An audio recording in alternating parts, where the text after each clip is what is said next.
নমস্কার বন্ধুরা, প্রবাসী খুঁটিনাটি আমি রিনা। আজ আবারও এক নতুন ভিডিও নিয়ে হাজির হয়ে গেছি তোমাদের সামনে। চলো আজ ঘুরে আসি একটু মুম্বাই থেকে। আমাদের নাগোথানে রিলায়েন্স টাউনশিপ থেকে শপিং যাবার জন্য রয়েছে শপিং বাসের সুবিধা, এবং এই বাসের ফেসিলিটি রয়েছে নতুন টাউনশিপ থেকে পুরনো টাউনশিপ যাবার জন্য নাগোথানে মার্কেট, এবং প্রতি আধ ঘন্টা অন্তর এই শপিং বাসের ফেসিলিটি রয়েছে মুম্বাই নিয়ে যাওয়া ও নিয়ে আসা। শপিং বাসে মুম্বাই যেতে টাইম লাগে মাত্র 2 ঘন্টা। আর এর ভাড়া কত জানো? এর ভাড়া মাত্র 10 টাকা করে। এটা একটা দারুণ সুবিধা এখানকার এমপ্লয়ীদের জন্য, তাই না? নাগোথানে, মুম্বাই, পুনে এই সমস্ত জায়গাগুলোই একেবারে চারিদিকটা পাহাড় দিয়ে ঘেরা রয়েছে। ওই যে দেখো মাঝে রাস্তা, আর তার চারিপাশে শুধু পাহাড় আর পাহাড়। কি অপরূপ সুন্দর লাগছে, তাই না? এই সমস্ত এলাকার প্রাকৃতিক সৌন্দর্যটা কিন্তু খুবই সুন্দর। আর যেহেতু এই জায়গাগুলো পাহাড়ি এলাকা, ওই জন্য যখন তখন বৃষ্টিটাও এসে যায়। তবে মুম্বাইয়ের থেকে নাগোথানেতে একটু বেশি বৃষ্টি হয়। যাই হোক, কথা বলতে বলতে আমরা মুম্বাইয়ের পানভেল পৌঁছে গেলাম। আমরা যাব শানপাড়া, মানে ভাঁসির একটা স্টপেজ আগে হচ্ছে শানপাড়া। আর সেখানেই আমাদের নাগোথানে রিলায়েন্স এমপ্লয়ীদের জন্য রয়েছে গেস্ট হাউসের ব্যবস্থা। এটাও একটা খুব সুবিধা এখানকার এমপ্লয়ীদের। 2 ঘন্টা শপিং বাসে এসে পুরো মুম্বাই ঘুরে গেস্ট হাউসে থেকে আবারও শপিং বাসে ফিরে যাওয়া। আর এখানকার গেস্ট হাউসের ভাড়া হচ্ছে মাত্র 8 টাকা করে। প্রথমবার যখন শুনলাম আমি তো অবাক হয়ে গিয়েছিলাম, এটাও কি সম্ভব? হ্যাঁ, সম্ভব। সত্যি এর ভাড়া 8 টাকা। ভাবলাম 8 টাকার ঘর কেমন হবে, কিন্তু না, এখানে এসে দেখলাম একটা হোটেলের ঘরে যা যা থাকে তার সমস্ত কিছুই রয়েছে। যেমন বেড, আলমারি, dressing table, centre table, fan, AC, geyser লাগানো বাথরুম, মানে A to Z ফেসিলিটি। আবার এখানকার গেস্টদের দেখাশোনার জন্য তাদের ব্যবহারও অমায়িক, খুব ভালো লাগলো।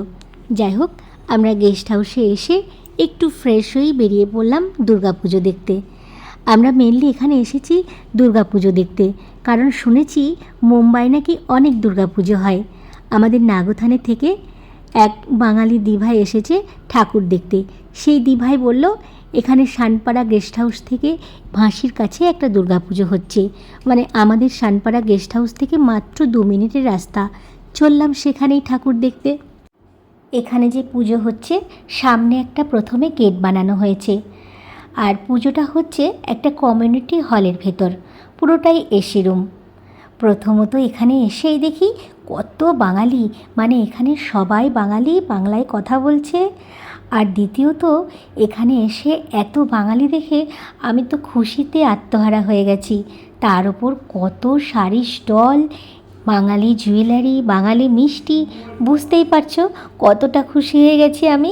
বাইরে থেকেও যে আমরা দুর্গাপুজোর আনন্দ উপভোগ করতে পারছি, এটাই আমাদের কাছে অনেক।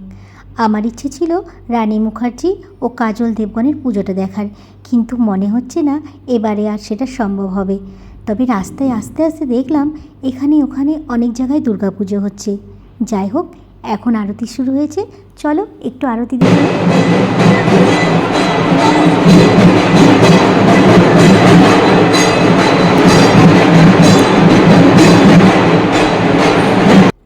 আর এই যে এদিকে শুরু হয়েছে কুমারী পুজো।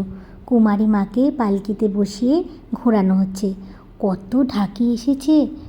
আমি তো কিছুক্ষণের জন্য ভুলেই গিয়েছিলাম ওয়েস্ট বেঙ্গলের বাইরে আছি। মনে হচ্ছিল আমার কলকাতার পুজো দেখছি।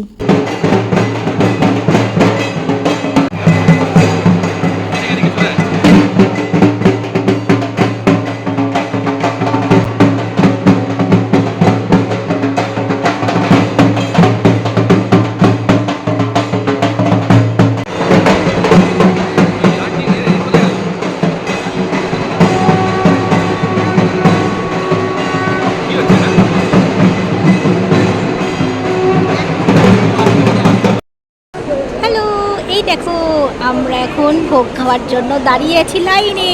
আর এই দেখো আমার দিদিভাই, এই দেখো পেয়ে গেছি মুম্বাই এসে। দেখো কত বড় লাইন, দেখেছো? এই যে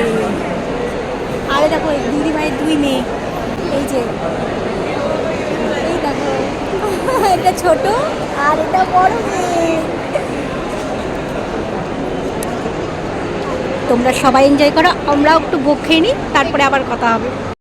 এখানের পুজোটা এতটাই সিস্টেমেটিক হচ্ছে, মানে অনেক ভলেন্টিয়ার্স রয়েছে, সবাই যাতে ঠাকুর দেখতে পায়, মায়ের আরতি দেখতে পায়, ভোগের প্রসাদ যাতে সবাই খেতে পারে, ওই জন্য লাইন দিয়ে নিয়ে যাওয়া, ছোটদের বয়স্কদের জন্য আলাদা ব্যবস্থা, সবাই যাতে চেয়ারে বসে খেতে পারে তার জন্য প্রচুর চেয়ারের ব্যবস্থা, আর সবাইকে পেট ভরে ভোগ খাওয়ানো বিনা পয়সায়। এখানে 4 দিন ভোগ খাওয়ানো হয় বিনা পয়সায়। সবাই লাইন দিয়ে যাচ্ছেন, প্লেট দেওয়া হচ্ছে, খিচুড়ি, সবজি, চাটনি, পাঁপড় আর বাটিতে করে পায়েস। ভোগের যে কী স্বাদ, আহা, মনটা ভরে গেল।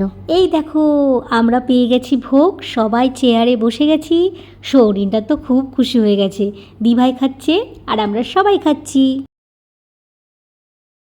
আর এই দেখো কত রকমের বাঙালি মিষ্টি।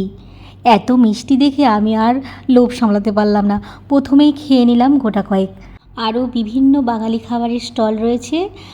আর এই যে চলো এবারে দেখাই, এই দেখো বাঙালি রসগোল্লা, পান্তুয়া, আর বলতে পারছি না আমি।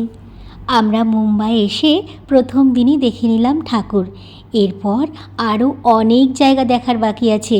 কোথায় কোথায় ঘুরলাম সবটা শেয়ার করব তোমাদের সাথে। তবে আজ এ পর্যন্তই। মুম্বাই ট্যুরের দ্বিতীয় ভিডিও নিয়ে এর পরে হাজির হব তোমাদের সামনে। আজ তবে সবাইকে টাটা, বাই বাই।